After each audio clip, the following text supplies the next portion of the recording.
నమస్తే. Welcome to our channel. నేను సిరి. వేణుస్వామి. ఈయన పేరు చెప్తే అంటే అందరూ కూడా రాజకీయ నాయకులే కావచ్చు, సెలబ్రిటీసే కావచ్చు ఒక్కింత ఒక చిరాకుని కలిగించే పేరనే చెప్పాలి. ఎందుకంటే వేణుస్వామి గారు ప్రతి ఒక్కరి పర్సనల్ లైఫ్‌ని ఒక తెర మీద అయితే తను ఆవిష్కరించి వీళ్ళది ఇలా అయిపోతది, అలా అయిపోతది. ఈసారి ఈ రాజకీయ నాయకుడు విన్ అవుతాడు, ఆ రాజకీయ నాయకుడు విన్ అవుతాడు. 2 తెలుగు రాష్ట్రాలలో ఈసారి ప్రభుత్వం మారదని చెప్పేసిన ఆస్ట్రాలజర్ ఆయన సోషల్ మీడియాలో అయితే చాలా ట్రెండ్‌ని ఫాలో అవుతూ ఉంటారు. సో, అలాంటి ఆస్ట్రాలజర్ ఇప్పుడు కూడా సమంత నాగచైతన్య విడిపోతానని ఎలా చెప్పారో, ఇప్పుడు మళ్ళీ అలానే తెర మీదకైతే రావడం జరిగింది. నాగచైతన్య ఇంకా శోభిత ఎంగేజ్‌మెంట్ అయిపోయిన కొద్ది గంటల్లోనే వాళ్ళు 2027లో విడిపోతారని చెప్పేసి ఒక బాంబ్ పేల్చడం అయితే జరిగింది. అసలు ఏంటి ఈ వేణుస్వామి సంగతి ఏంటి అనేది మనకి వివరించడానికి మనతో పాటు ఉన్నారు ప్రముఖ రాజకీయ విశ్లేషకులు కిలార్ నాగార్జున గారు. నమస్కారం సార్. నమస్తే సార్. ఈ వేణుస్వామి ప్రముఖ ఆస్ట్రాలజర్ తనకు తానే చెప్పుకుంటారు నేను పెద్ద ఇది అని చెప్పేసి. అండ్ మొన్న వీడియోలో కూడా మనం చూసుకున్నట్టయితే నేను చెప్పడం కాదు గల్లీలో ఉన్న గల్లీ పంతులు కూడా చెప్తారని చెప్పేసి తను కొన్ని వ్యాఖ్యలు అయితే చేయడం జరిగింది.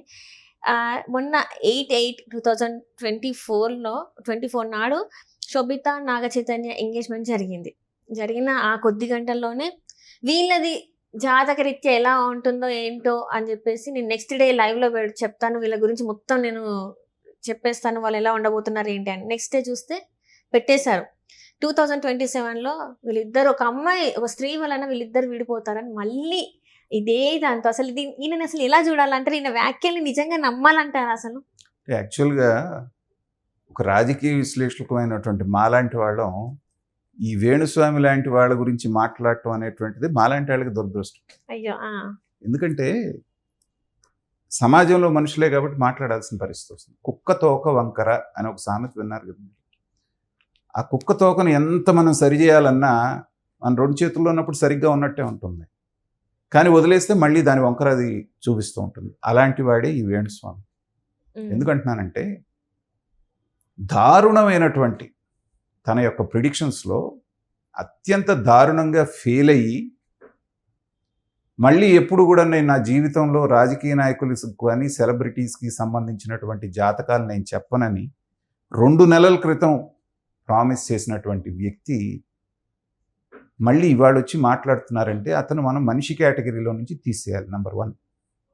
తర్వాత అతను జ్యోతిష్యుడు కంటే కూడా ఒక మంచి మార్కెటింగ్ పర్సన్. 2 రాష్ట్ర ప్రభుత్వాలు ఓడిపోయిన తర్వాత అతను ఇచ్చిన ఇంటర్వ్యూలో ఏం చెప్పాడంటే, నేను దీని మూలాన ఈ ఓటమి మూలాన నన్ను ట్రోల్ చేయటం మూలాన నేను ప్రపంచవ్యాప్తంగా తెలిసా, నాకు బోల్డ్ పాపులారిటీ వచ్చింది అని.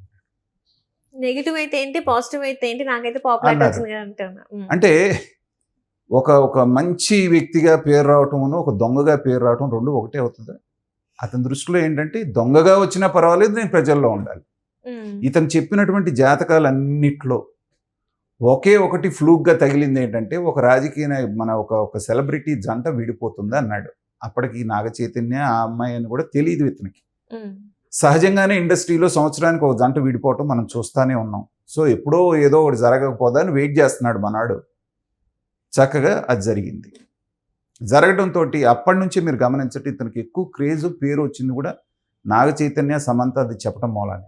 అంటే తను చెప్పేది ఏంటంటే ఎంగేజ్మెంట్ అయిన వెంటనే నాగచైతన్య అప్పుడు సమంత గారు ఎంగేజ్మెంట్ అయిన వెంటనే ఆయన ఒక వీడియో రిలీజ్ చేశారు ఇలానే.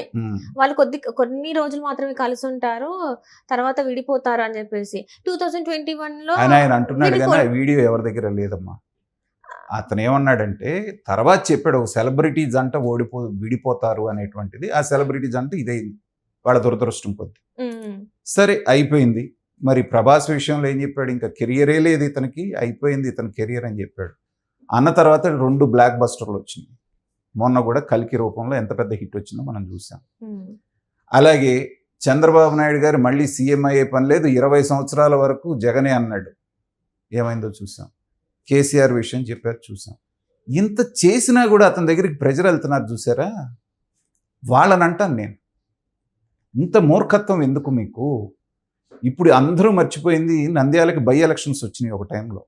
అంటే చంద్రబాబు నాయుడు గారు అధికారం కోల్పోవడానికి 1 సంవత్సరం రోజుల ముందు నంద్యాలలో బై ఎలక్షన్స్ వస్తే భూమా అఖిలప్రియ తమ్ముడు బ్రహ్మాందరెడ్డి పోటీ చేస్తే దారుణంగా ఓడిపోతాడని చెప్తే 25,000 మెజార్టీతో గెలిచాడు. ఇలాంటివి కొన్ని వందలు ఉన్నాయి అతను చెప్పిన దాంట్లో జరగని. ఇప్పుడు ఏదైతే ఉందో మొన్నటి ఎలక్షన్లో తగిలినటువంటి దెబ్బతోటి ఏంటంటే దారుణంగా పడిపోయినటువంటి ఇతని ఇమేజ్ని మళ్ళీ రీబిల్డ్ చేసుకోవడానికి ఒక అవకాశం మళ్ళీ ఈ రూపంలో వచ్చింది. మనిషి అనేవాడు కడుపుకు అన్నం తినేవాడు ఎవడైనా సరే శుభమా అని వాళ్ళు ఎంగేజ్మెంట్ చేసుకుంటా ఉంటే అదే రోజు బయటకు వచ్చి వీళ్ళు కాపురం చేయరు కూలిపోద్దని చెప్తాడా మనిషి అనేవాడు ఎవడైనా సరే? జ్యోతిష్య శాస్త్రంలో ఎక్కడైనా ఇలా బయటకు వచ్చి జరగబోయేటువంటి పెళ్లి జరుగుతూ ఉంటే ఈ మాట చెప్పమని జ్యోతిష్యం తెలిసిన వాడు కానీ కడుపుకు అన్నం తినేవాడు ఎవ్వడు కూడా మాట చెప్పడు, ఒప్పుకోడు. అలాంటిది ఈ వ్యక్తి వచ్చి తను ఎప్పుడు కూడా నేను ఈ పని చెయ్యను అని చెప్పేస్తేనే వాడు ప్రామిస్ చేసిన వ్యక్తి అంటే నేను అనుకోవడం అప్పుడు బాగా మత్తులో ఉండి తాగి ఏదన్నా మాట్లాడి ఉండాలి, అది మర్చిపోయి ఉండాలి అతను. నేను మళ్ళీ మాట్లాడను వీళ్ళ గురించి అని చెప్పినటువంటి సందర్భం వచ్చేసి వాళ్ళు చేస్తే వాళ్ళు ఆల్రెడీ ఒకసారి దెబ్బతిని ఉన్నారు ఆ ఫ్యామిలీ. ఇలాంటి మాటలు మాట్లాడితే ఏ రకమైనటువంటి సంకేతం ఇస్తున్నట్టు మనం?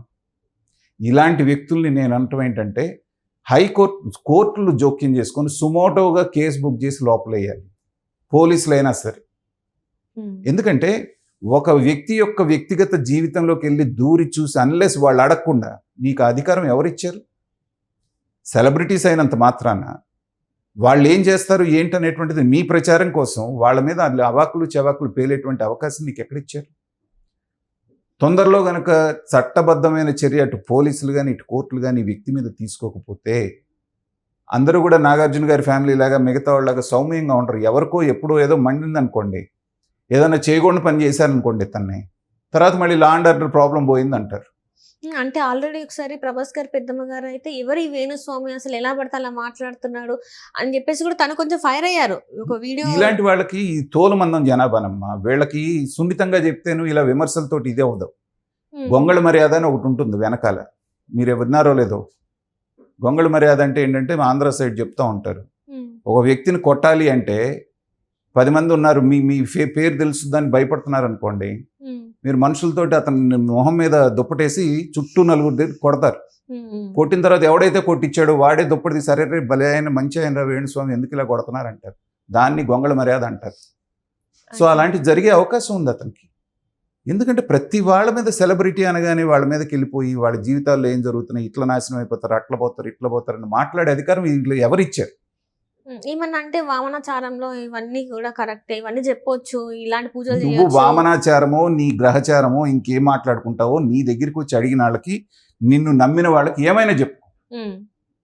కానీ నిన్ను అడగని వాళ్ళని అడిగిన వాళ్ళని తీసుకొచ్చి వాళ్ళ వ్యక్తిగత జీవితాల గురించి మాట్లాడటం అంటే ఏంటంటే ఖచ్చితంగా ఇలాంటి దానికి ఎక్కడో ఒక చోట ఫుల్ స్టాప్ కనుక పెట్టకపోతే రాజకీయ నాయకులు గెలుస్తారు గెలవరు అని చెప్పడం అనేటువంటిది కొంతవరకు మనం దాన్ని ఒప్పుకోవచ్చు, ఏదో ఎంటర్టైన్మెంట్లే అని చెప్పేసి బ్రతుకు తెరువు అని చెప్పేసి. కానీ వ్యక్తిగత జీవితాలకు వెళ్ళి శుభమాని వాళ్ళు ఎంగేజ్మెంట్ చేసుకున్న రోజునే బయటకు వచ్చి ఈ జంట విడిపోద్దని చెప్పడం అంటే ఏంటంటే దీన్ని మాత్రం క్షమించరా అన్నటువంటి వ్యవహారం. దీన్ని సభ్య సమాజం కనుక చూస్తూనే ఉంటే రేపు పొద్దున ఎవరి గురించి అయినా ఇతను ఇలాగే మాట్లాడతారు. కాబట్టి దీని మీద నేను ప్రభుత్వాన్ని అడుగుతున్నాను, చట్టపరమైనటువంటి చర్యలు తీసుకోండి. ఇమ్మీడియట్గా కేసు బుక్ చేసో లేకపోతే పిలిపించి ఒక వార్నింగ్ అన్నా ఇచ్చి ఇంకొకసారి ఇలా ఎవరి గురించి అయినా మాట్లాడితే జాగ్రత్త అనేటువంటి వార్నింగ్ ఇవ్వాల్సినటువంటి ఆవశ్యకత ఉంది. లేకపోతే సమాజంలో తప్పుడు సంకేతాలు వెళ్ళేటువంటి అవకాశం ఉంది. శాంతి భద్రతల సమస్య కూడా రావచ్చు. అందుకని చర్యలు తీసుకోవాలి.